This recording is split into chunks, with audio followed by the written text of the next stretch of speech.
মঞ্চে উপস্থিত শ্রদ্ধেয় সভাপতি ও অতিথিবর্গ, শিক্ষক শিক্ষিকা এবং প্রিয় ছাত্রছাত্রী বন্ধুরা, আপনাদের সকলকে জানাই মহান বিজয় দিবসের আন্তরিক শুভেচ্ছা। আজ ১৬ই ডিসেম্বর আমাদের গৌরবের দিন। ১৯৭১ সালে দীর্ঘ ৯ মাসের রক্তক্ষয়ী মুক্তিযুদ্ধের পর এই দিনে আমরা পেয়েছিলাম চূড়ান্ত বিজয়। আমরা গভীর শ্রদ্ধায় স্মরণ করি ৩০ লক্ষ শহীদ এবং ২ লক্ষাধিক মা বোনকে, যাদের ত্যাগে এই স্বাধীনতা অর্জিত হয়েছে। ১৬ই ডিসেম্বর আমাদের শেখায় অন্যায়ের বিরুদ্ধে মাথা তুলে দাঁড়াতে হয়। ১. মুক্তির চেতনার ধারাবাহিকতা। প্রিয় বন্ধুরা, স্বাধীনতার আদর্শিক সংগ্রাম কখনোই থামে না। এই বিজয় দিবসে আমরা শৌক ও শ্রদ্ধার সাথে স্মরণ করছি ৫ই আগস্টের ছাত্র শহীদদের। তারা একাত্তরের চেতনায় উজ্জীবিত হয়ে বৈষম্য ও বঞ্চনার বিরুদ্ধে দাঁড়িয়ে রাজপথে নেমে এসেছিলেন।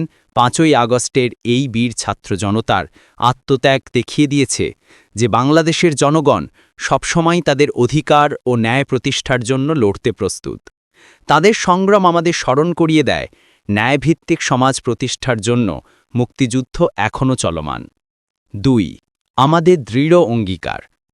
তাই ১৬ই ডিসেম্বরের এই পবিত্র দিনে আমাদের অঙ্গীকার হোক, আমরা একাত্তরের শহীদদের আত্মত্যাগ এবং ৫ই আগস্টের ছাত্র জনতার রক্ত উভয়কেই শ্রদ্ধার সাথে ধারণ করব।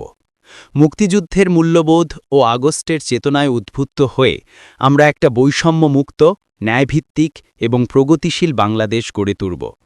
আমরা নিশ্চিত করব যেন এই দেশের কোনো নাগরিককে আর কোনো দিন ন্যায্য অধিকারের জন্য জীবন দিতে না হয়। আসুন আমরা সকলে মিলে এই ২ মহান সংগ্রামের শিক্ষাকে পাথেয় করে একটি উন্নত ও মানবিক বাংলাদেশ গড়ার লক্ষ্যে কাজ করে যাই। সবাইকে বিজয় দিবসের আন্তরিক শুভেচ্ছা। বাংলাদেশ চিরজীবী হোক।